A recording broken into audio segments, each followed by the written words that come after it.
I'm Melissa Shanahan, and this is the Velocity Work Podcast, episode number 84.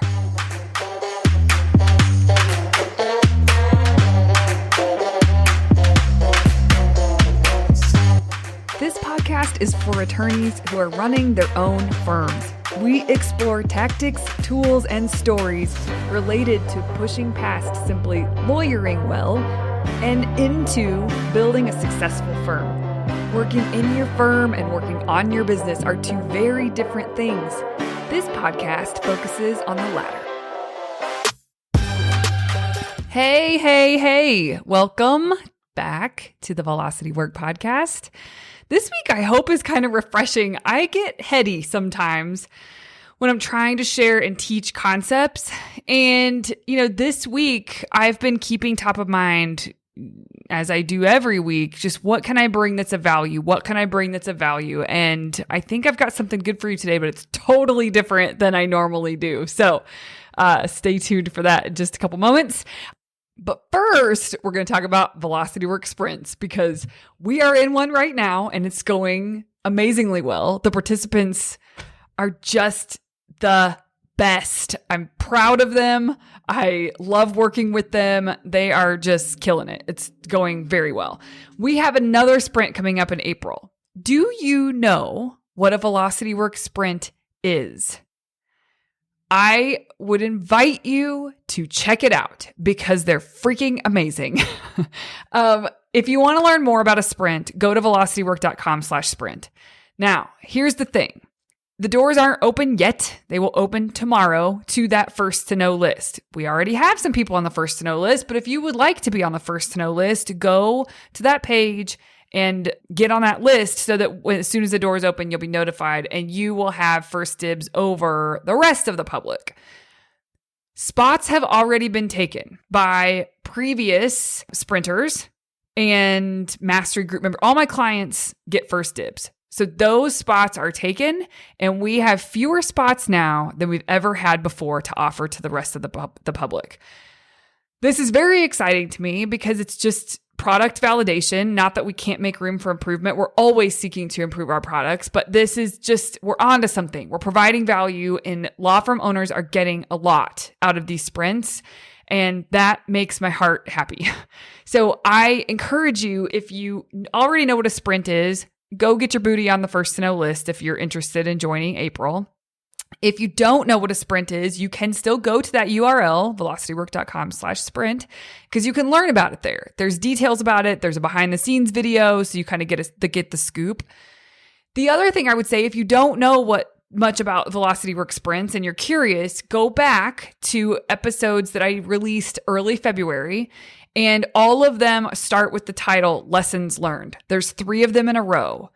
If you listen to those, you will have a very good idea of what a sprint is. And not only that, but what law firm owners get out of it, because I share the lessons that they have learned. They have to report in their lessons. And so some of those lessons I share with you. And that's what those episodes are about. And so you can get a sense for, okay, yes, I want to do something like that or not. But if you do, now's the time to get clear about that. So the doors open tomorrow to the first to know list. Customers already have their spots, so we're good to go there.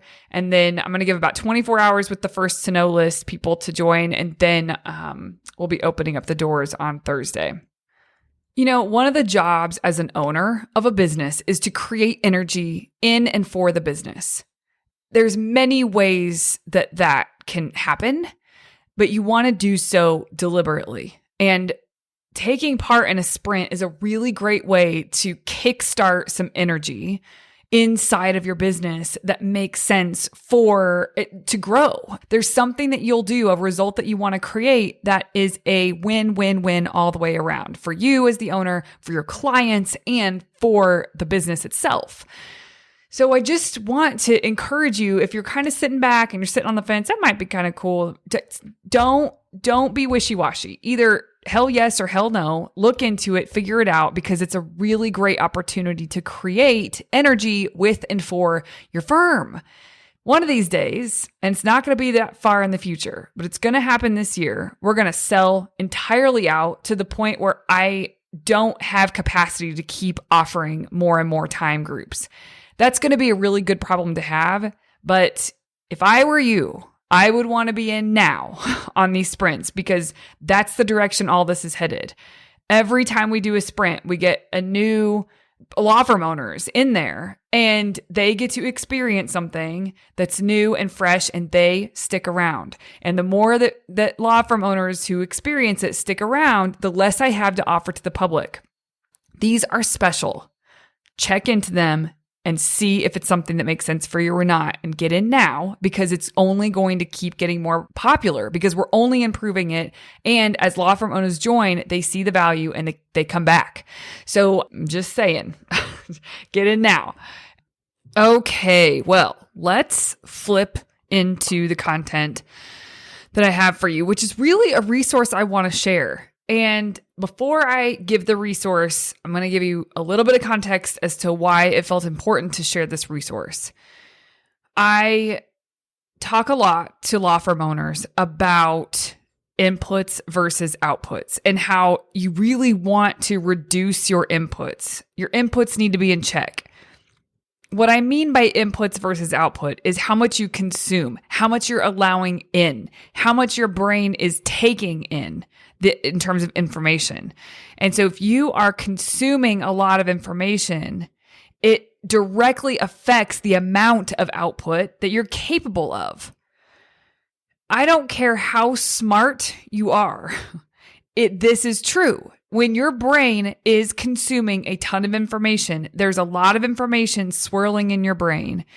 And I think consuming information is important and great, and we get to pick and be selective with our inputs. But that's the point, is that you have to be selective with your inputs. Because if you, as an owner of a business, you need to be having high levels of output, high quality output. This is kind of the same thing as saying what you consume versus what you create. And the more you consume, the less you will create. The more inputs you allow in, the less output you'll be able to generate. And so I talk about this with clients, and I've talked about it on the podcast before. I am very selective with my inputs.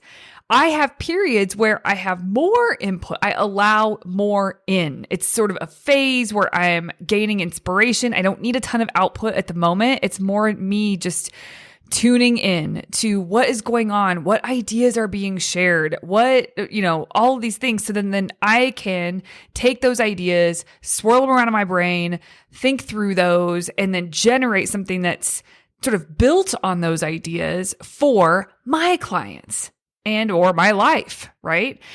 And so I have periods where that consumption is up, and then I have I dial this up and down. It's not like I'm just at the whim of sometimes it's up and sometimes it's down. No.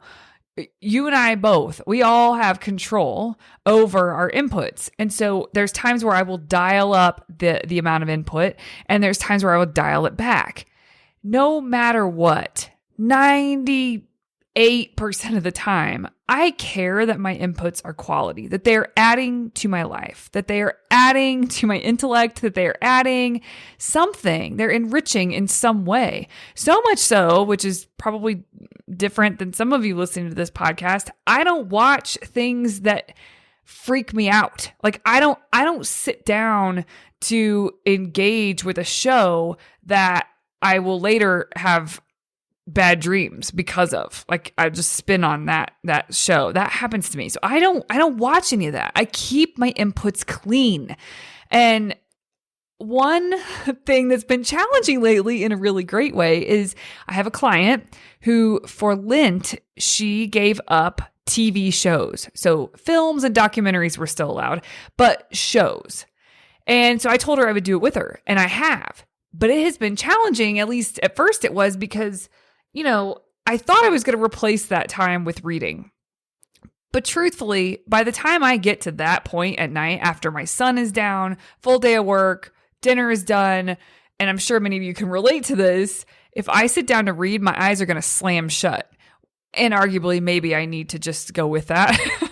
But I want something enriching at night for myself.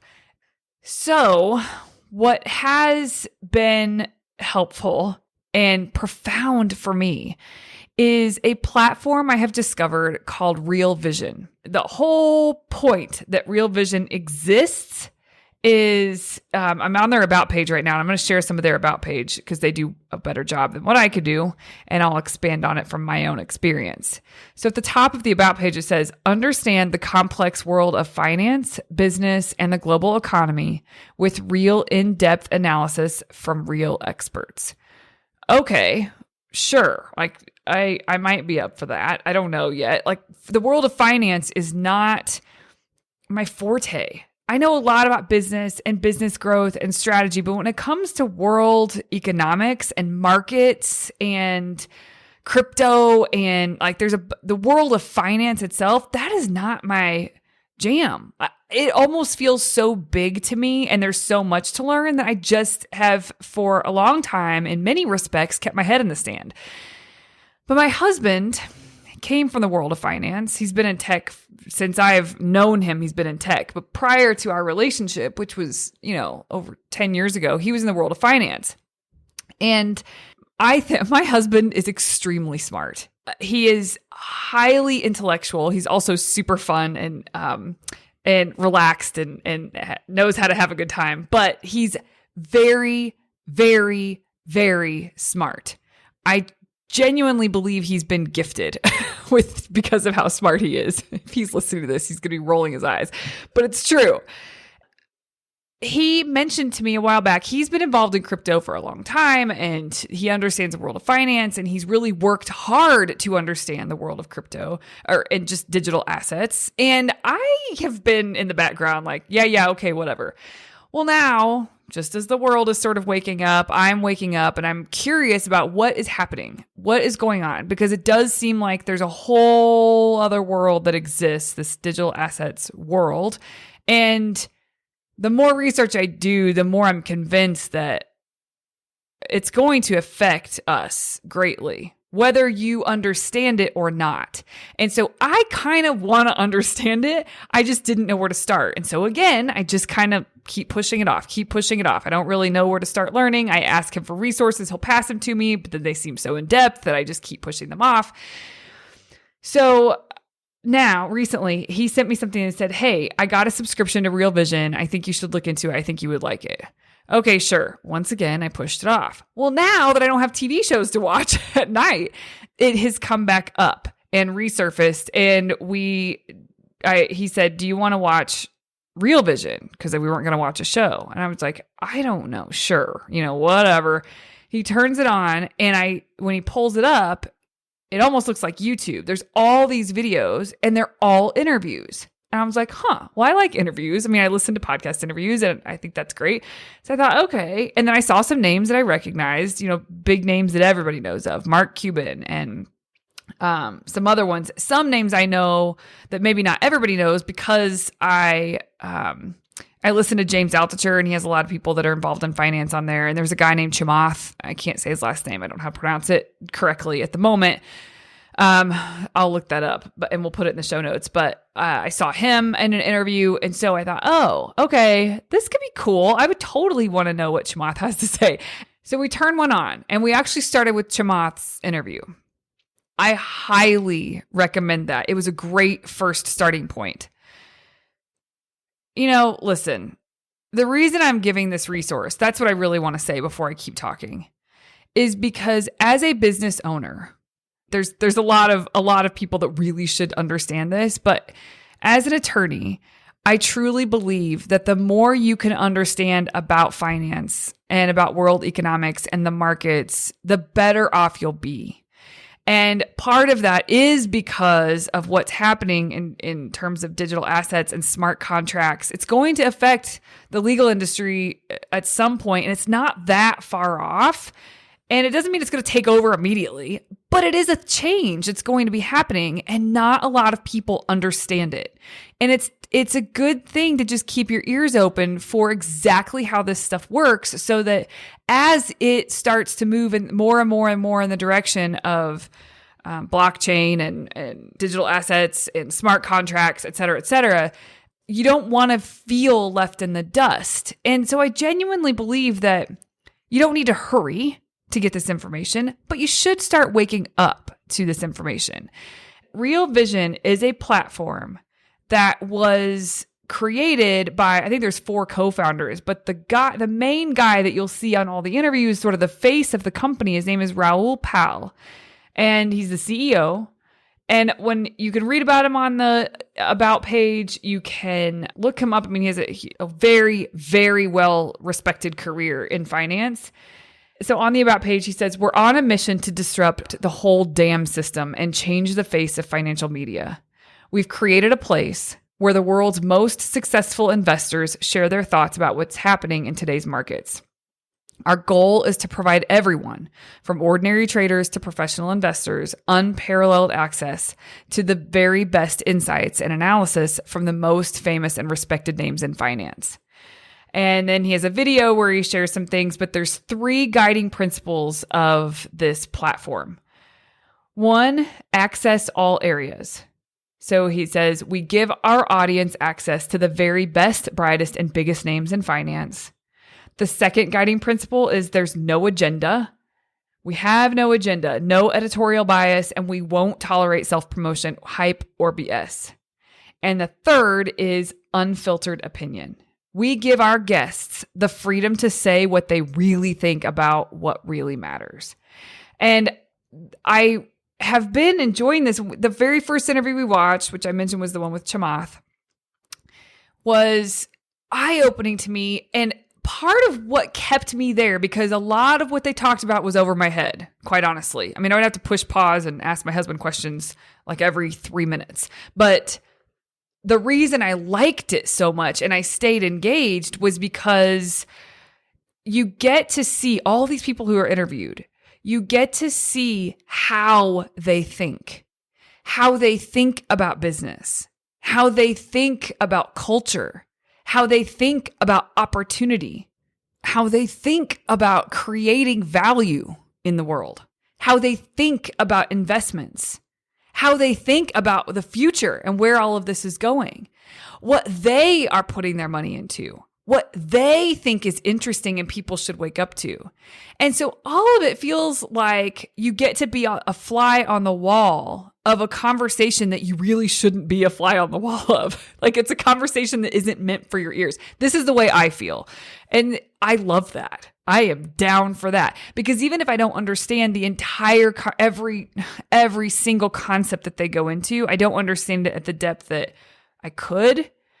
It's still enlightening. It's still enriching, and it opens up my mind to what is going on and what some of the smartest, brightest minds are considering and thinking, and how like the lens that they look through. That is brilliant. That, and we get glimpses of that on podcasts, right? Like, you know, I love long form interviews. I love Rich Roll's podcast because they're long form interviews. I love Tim Ferriss' podcast because they're long form interviews in many cases. James Altucher, same thing. And so I like long form interviews because it allows people to go deep. What I don't like is when somebody has an interview and they've got like 27 minutes, and I want to know about the person and how they think, not the tactics that they have to offer. Sure, that's great to know too, but there's so much more than that. So back to Real Vision. This is an input that is worth being, I have decided for myself, worth being on my list of inputs. And it feels really good to know that my mind is being expanded and opened in ways. And it's not me adopting the opinions of a network. It is me hearing and listening like a fly on the wall to conversations, oftentimes having more questions than answers at the end of that interview. But that's kind of why I appreciate it. I don't want to be in an echo chamber. I don't want to hear what others want to hear. I don't want to listen to biased opinions and agendas and I don't want any of that. None of that. And this is a very refreshing place to go for education on finance. And where I get to decide how I want to think, and I get to explore in ways that will benefit me for years to come because of the learning that comes along with it. So I wanted to offer this resource to you all because this isn't my domain, and I don't foresee myself at anywhere in the near future, for sure, teaching anything like these kinds of concepts to you as law firm owners. But do I think you should understand some of this stuff? Do I think that you should expose yourself to this information? 100%. Because it opens your eyes to where the world is going. And even if you know a lot about this in the world of finance and markets and how economics works in the US, but then globally as well, if you think you have a really deep understanding of that, and you think you have a deep understanding of crypto too, I'm telling you, this is worth it. My husband knows more than anyone else I've ever met about the world of finance. And when I push pause to ask him a question, he has to really think through how to answer it. These are high level and in some cases complex things that even he is getting value from.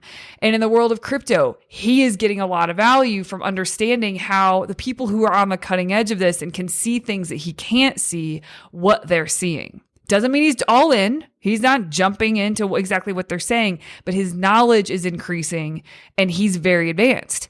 And so even if you think that no, I'm good here. I don't know, man. I'm telling you, it's fascinating. It's such a great resource. And for the value that it provides, the price tag is well worth it.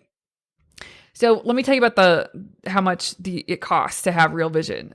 By the way, there's no affiliate links that I even know exist for Real Vision. I don't get any kickbacks for this. I just want to share what I think is really important. We have a subscription that's like $230 a year. So I think that's the essential. It's called the essential subscription. Anyway, you'll see the different tiers. So we have the one that's like $200 some a year. And it goes up from there, but there's so many interviews for us to get through. I'm not sure that we would need that next tier for a very, very, very long time. There's a free way to engage with Real Vision, which is a daily briefing that you get from the CEO, Raoul Pal. And I'm looking forward to that. I don't have that. I just signed up for it. So the first one I think I'm going to get is after I'm recording this. So I'm looking forward to that. There's also something they're hosting this month called a crypto gathering. The crypto gathering is like March 24th to 26th. It's $99 for your seat. And if you do it pretty soon, you also get like a certain number of months free of what we pay a subscription for. So like all the access to all the interviews that come out, you have access to those. That's what I pay for. So if you're interested in learning more about crypto and sort of immersing yourself a bit in it, it might be worth it to you to attend the crypto gathering. If you just Google crypto gathering, Real Vision, it'll pop up. I did notice that before I had a login to Real Vision, it didn't offer me the crypto gathering and I had to search for it. And the reason I know that is because I bought the crypto gathering for my father, who I think will really enjoy this. And when I signed out of Real Vision, I couldn't find information about it. It was only when I was signed in that I could find information. So you can easily find it. You may have to dig. Also, we'll put the link in the show notes for that too. So there you go. You don't have to dig. So anyway, there's just a lot here, and it doesn't feel like, I don't think anybody needs to run to this and smother themselves in it and you need to hurry up and learn. That's not what I'm saying. What I'm saying is it's very valuable when you can find a high quality input. And this to me passes all the sniff tests. And now that I've watched it, it passes my real test. And it's a part of what I'm going to do. And so much so that I really look forward to watching it at night instead of TV shows. To me, it's going to be hard for me to go back to TV shows. This to me is enjoyable and I'm learning at the same time. And I don't stress that at the end of the interview, I don't understand everything that they've gone into on the interview. I'm I'm tuning in. My ears are open, my mind is open, and I could see how I could start to grasp how these people are thinking about things. And so I want to encourage all of you to consider checking it out for yourself. That's it. I don't really have anything else to say. I just wanted to make sure to share this with you. They've been around since 2013, and you'll see if you on the About page, if you watch the video, he'll explain that the reason they started this is because in the world of finance, people in the world of finance saw 2008 coming. He saw 2008, what was happening there and why everything hit the fan. He saw that coming, and so did his peers. But what he said was, my parents' friends didn't, and some devastating consequences because they didn't see it coming. There was no preparation. They were totally blindsided when it happened, and so many people were in the same boat, and he thought, this is unreal and not fair. I knew this was coming.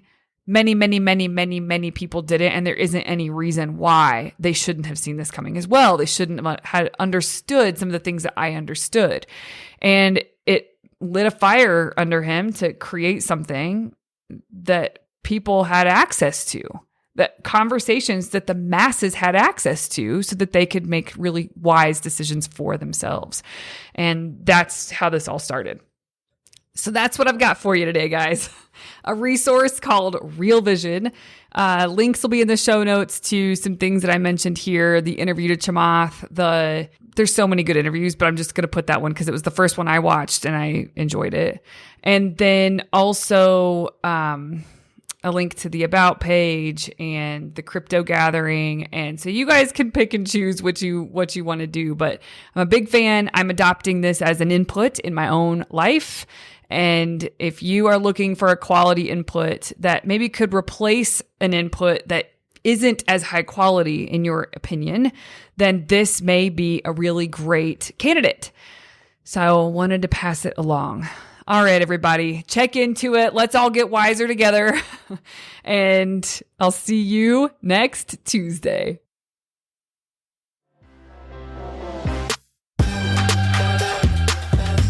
Hey there. If you enjoyed this podcast, I highly recommend you come and check out Mastery Group. It is where owner attorneys come together to study this material, apply it, and thus create really big results for their firm and for their life. So come on over, velocitywork.com/join to get more information and get started. Show notes from this episode can be found at velocitywork.com/podcast.